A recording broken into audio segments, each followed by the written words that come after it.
Merong i-offer. Magkano ba ang unang offer para kay Nanay Lea? Ay, lang anak niyo po ay kulot. 10,000 pesos!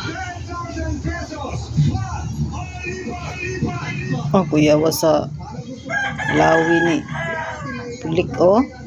Lupad-lupad. Nadagdagan natin yan na. Nindot kayan lawi.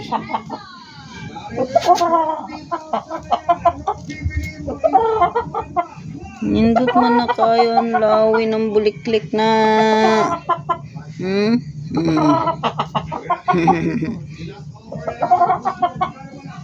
Iya ba yan ang gina-ikot-ikot sa una? Offer namin ay gawin na natin itong 35,000 pesos! 35? 35? Init, buliklik, init. 5,000 ang offer! Napakalaking bagay na, Nanay Lea. Tatanggapin mo ba yan? O talagang ilalaman mo ang pad at gusto mong makuha ang 200